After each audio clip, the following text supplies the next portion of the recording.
ಕರ್ಮಭೂಮಿ ಮೇಲೆ ತಂದೆ ಮಗನ ಕಣ್ಣು ಬಿದ್ದಿದೆ. ಇದೀಗ ದಳಪತಿಗಳ ಹೇಳಿಕೆಗಳಿಂದ ರಾಮನಗರ ಕಾರ್ಯಕರ್ತರಿಗೆ ಟೆನ್ಷನ್ ಶುರುವಾಗಿದೆ. ರಾಮನಗರದಲ್ಲೇ ನಿಲ್ಲುತ್ತೇನೆ ಅಂತ ಘೋಷಣೆ ಮಾಡಿದ್ದಾರೆ ಎಚ್ಡಿಕೆ. ಈ ಒಂದು ಕಾರಣಕ್ಕೆ ಈಗಾಗಲೇ ಅಲ್ಲಿರುವಂತಹ ರಾಮನಗರ ಕಾರ್ಯಕರ್ತರಿಗೆ ಟೆನ್ಷನ್ ಶುರುವಾಗಿರುವಂತದ್ದು. ಮುಂದೆ ಏನಪ್ಪಾ ಇವರೇ ನಿಲ್ತೀನಿ ಅಂತ ಹೇಳ್ತಿದ್ದಾರೆ ಅಂತ ಇದೀಗ ಟೆನ್ಷನ್ ಅನ್ನ ಮಾಡ್ಕೊಂಡಿದ್ದಾರೆ ಕಾರ್ಯಕರ್ತರು. ಎಚ್ಡಿಕೆ ಈ ಕುರಿತಾಗಿ ಘೋಷಣೆಯನ್ನ ಮಾಡಿದ್ರು. ಇದೀಗ ಅದಕ್ಕೆ ಸಂಬಂಧಪಟ್ಟಂತೆ ರಾಮನಗರ ಕಾರ್ಯಕರ್ತರಿಗೆ ಟೆನ್ಷನ್ ಶುರುವಾಗಿರುವಂತದ್ದು. ಕರ್ಮಭೂಮಿ ಮೇಲೆ ತಂದೆ ಮಗನ ಕಣ್ಣು ಬಿದ್ದಿದೆ. ರಾಮನಗರದಲ್ಲೇ ನಿಲ್ಲುತ್ತೇನೆ ಅಂತ ಘೋಷಣೆ ಮಾಡಿದ್ದಾರೆ ಎಚ್ಡಿಕೆ.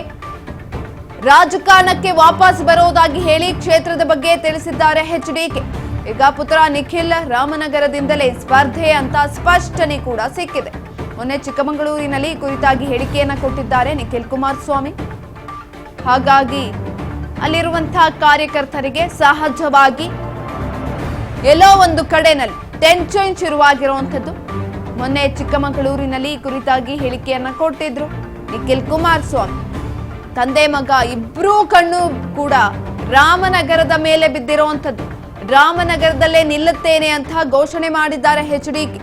ರಾಜಕಾರಣಕ್ಕೆ ವಾಪಸ್ ಬರುವುದಾಗಿ ಹೇಳಿ ಕ್ಷೇತ್ರದ ಬಗ್ಗೆ ತಿಳಿಸಿದ್ದಾರೆ.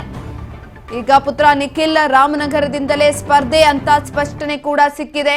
ಈ ಕುರಿತಾಗಿ ಚಿಕ್ಕಮಗಳೂರಿನಲ್ಲಿ ಹೇಳಿಕೆಯನ್ನ ಕೂಡ ಕೊಟ್ಟಿದ್ದಾರೆ ನಿಖಿಲ್ ಕುಮಾರಸ್ವಾಮಿ.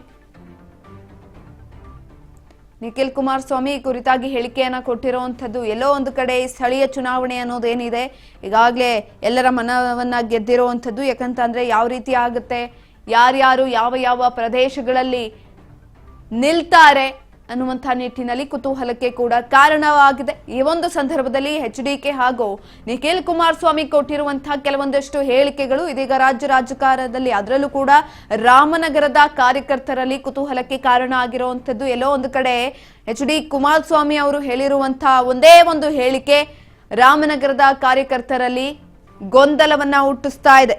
ಏನ್ ಮಾಡೋದು ಅಂತ ಗೊತ್ತಾಗ್ತಾ ಇಲ್ಲ. ನಾವು ನಿಲ್ತೀವಿ, ರಾಮನಗರದಲ್ಲಿ ನಾವೇ ಸ್ಪರ್ಧೆಯನ್ನ ಮಾಡ್ತೀವಿ ಅಂತ ಎಚ್ಡಿಕೆ ಹೇಳಿಕೆಯನ್ನ ಕೂಡ ಕೊಟ್ಟಿದ್ದಾರೆ. ಇದರಿಂದ ಅಲ್ಲಿರುವಂತಹ ಕಾರ್ಯಕರ್ತರಿಗೂ ಕೂಡ ಟೆನ್ಷನ್ ಶುರುವಾಗಿರುವಂತದ್ದು.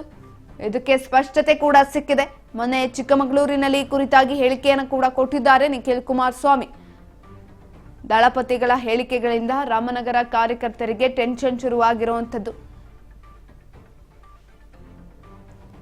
ರಾಮನಗರದಲ್ಲೇ ನಿಲ್ಲುತ್ತೇನೆ ಅಂತ ಹೇಳಿಕೆಯನ್ನ ಕೊಟ್ಟಿದ್ದಾರೆ. ರಾಜಕಾರಣಕ್ಕೆ ವಾಪಸ್ ಬರೋದಾಗಿ ಎಚ್ಡಿಕೆ ಈ ಒಂದು ಸ್ಪಷ್ಟನೆಯನ್ನ ಕೊಟ್ಟಿರುವಂತದ್ದು.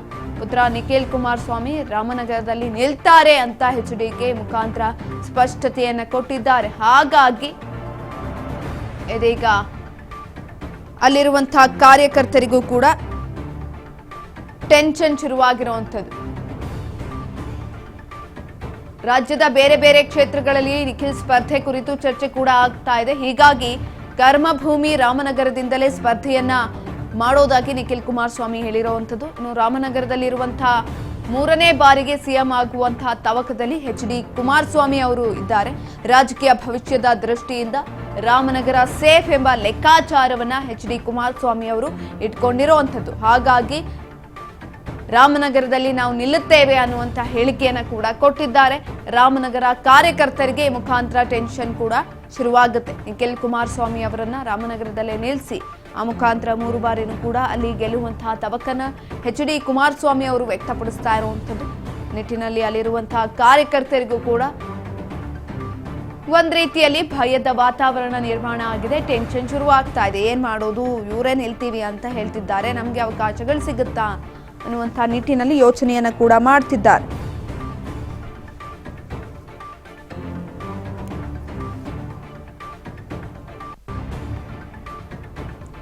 ಕರ್ಮಭೂಮಿ ಮೇಲೆ ತಂದೆ ಮಗನ ಕಣ್ಣು ಇದೀಗ ಬಿದ್ದಿದೆ. ಇಬ್ರೂ ಕೂಡ ಅಲ್ಲಿಗೆ ಕಣ್ಣನ್ನ ಇಟ್ಟಿರುವಂಥದ್ದು.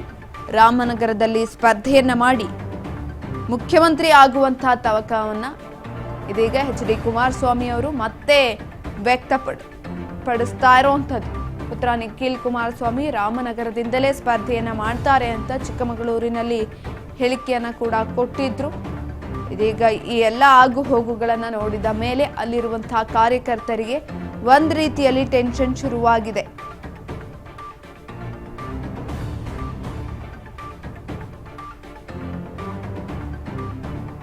ರಾಜಕಾರಣಕ್ಕೆ ವಾಪಸ್ ಬರೋದಾಗಿ ಎಚ್ಡಿಕೆ ಈ ಒಂದು ಸಂದರ್ಭದಲ್ಲಿ ಪುನರುಚ್ಚಾರವನ್ನ ಮಾಡಿದ್ದಾರೆ.